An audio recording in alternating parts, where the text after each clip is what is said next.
Hi everyone, this is Dikshit. Welcome to my channel. In this particular video, I'm going to discuss about reading a state file. So the use case is very simple. Like let's say you have some terraform script. You have created a couple of resources by using that terraform script. So let's say those are common resources, like it can be a VPC or it can be any common resources which can be used in a couple of other resources. So if those are created, so then how we can use those resource IDs or a resource name in other Terraform scripts. So there are a couple of ways by which we can do it. One is like if it is already created, what we can do is we can go to the console and you can get the ID or the name and you can hard code it in your Terraform.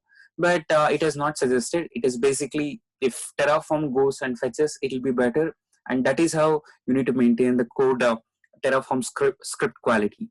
And also, like there is one more method wherein like you can use a data block, and also you can supply the resource name as an input, and you can get the ID.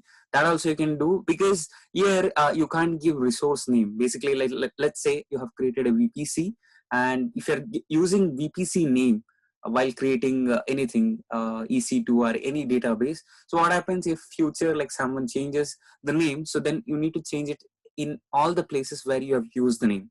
So it is always suggested use the ID. Okay, so that is also possible. You can give the name as you already know. So as I mentioned in Terraform, it's better fetch the ID and give it. So one way is like you can have a data block and AWS VPC fetch the ID by using the name, and then you can use it. But here the problem is, as I already mentioned, so if any changes in the name, if a team says that like I don't need this naming convention, I need different naming convention, in that case so you need to change the places where you have used this VPC name. So rather than that, so what you can do is you can every Terraform, like when you do a Terraform apply, so basically TF state file will be there. So that is the state file which will have the information what has been created and what has not been created. So that state file you can read it in your Terraform script, and then you can use whatever the output variable defined in that particular Terraform script. Okay, so I have taken a very simple example and I have already checked in that onto my GitHub. So if you want to replicate the same thing in your machine, so you can go ahead and you can use this. So the repo name is Terraform. Under this there is a folder, so which is simple Terraform, not the simple Terraform, it is statefile read. Under this I have taken two folders. One is common resource and another one is EC2 creation. So to keep this scenario or like this example simple, so I have taken VPC. So here I'm creating a VPC. So it is just very simple Terraform script wherein I'm providing a region, on what region I need to create the resources. So I'm giving US East 1, and then I'm configuring a backend. So wherein like where I need to store my state file. So which is basically in a S3 bucket. So this S3 bucket is already created, and this is a state like Terraform state file. What is the key name of my state file? So this is what I'm giving, and the S3 bucket is then US East 1. So that's the reason I'm giving US East 1. And as you can see, I have only one resource, which is I am creating simple. To keep it simple, I am just creating VPC, AWS underscore VPC, and I'm giving main as a name for this particular block. And then, so I'm creating one output variable, which is VPC ID. And this VPC ID will be having the this particular whatever the VPC that I'm going to create, right? That particular VPC's ID will be stored in this particular variable. So as you can see, I've used interpolation, and I've used like AWS underscore VPC dot main dot ID.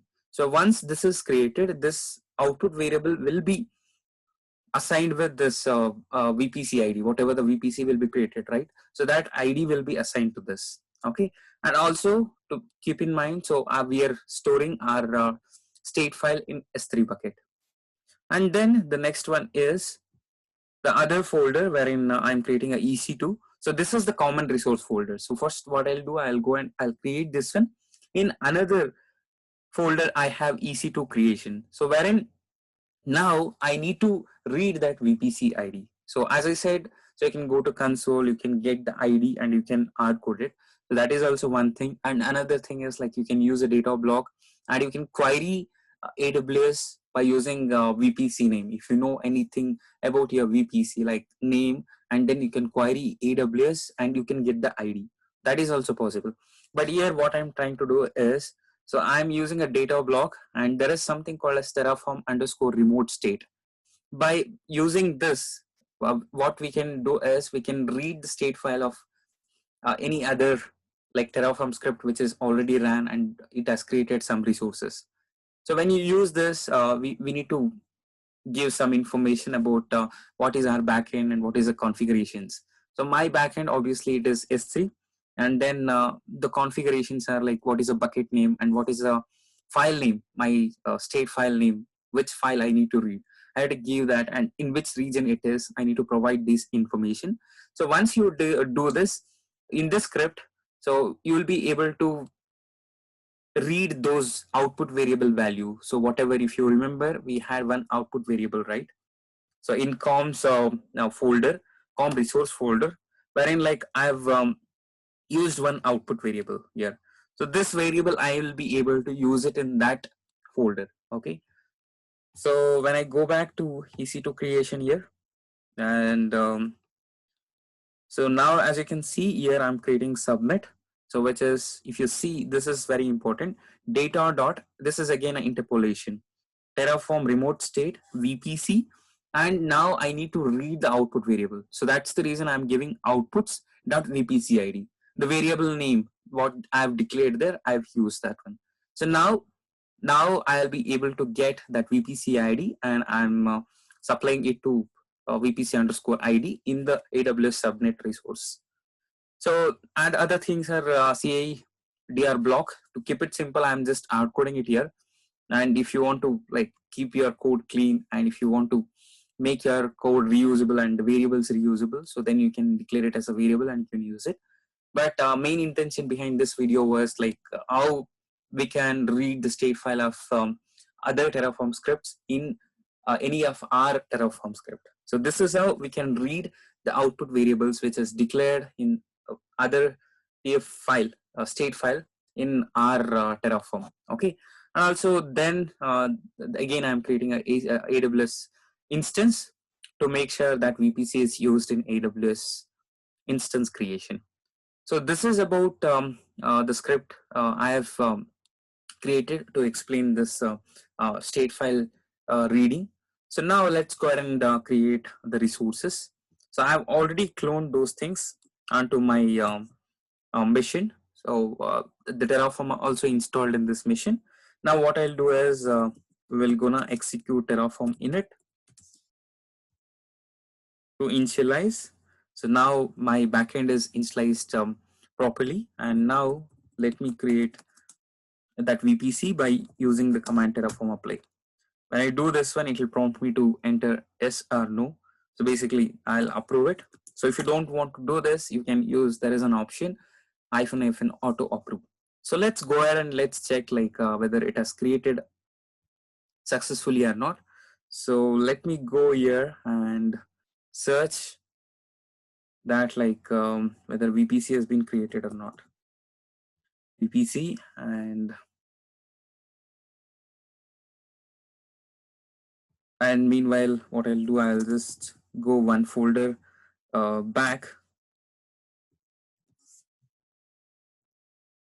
Now when I do ls, so I have two folders. So I'll go to EC2 creation. Sorry, EC2 creation. Now let's see whether this VPC has been created or not.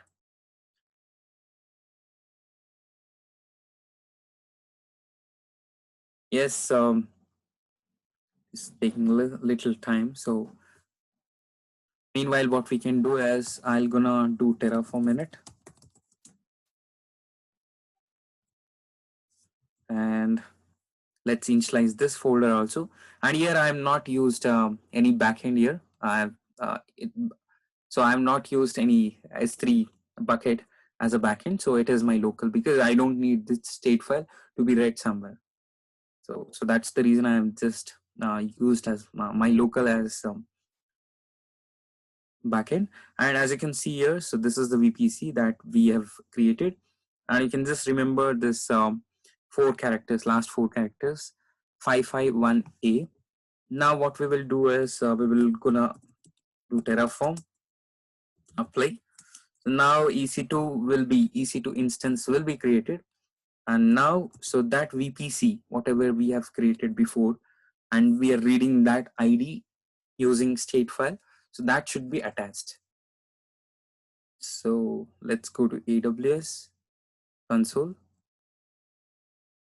and let's go to EC2.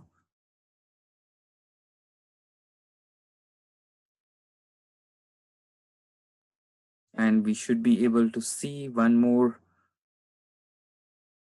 instance. As you can see, it is in the initialization state. Okay, and when I click on this, and when we search for VPC ID, as you can see, the VPC that we have created a few minutes back is attached to this particular EC2. So yeah, this is what I wanted to explain in this video. So wherein like how we can read the state file of other Terraform script. So I've just taken a simple example, but when it comes to actual projects, so you might see a even more complex use cases wherein we can read Terraform state file, and then we can make use of uh, other IDs, like other commonly created resources IDs effectively. Yeah, that's it. Thank you for watching the video. Have a good day.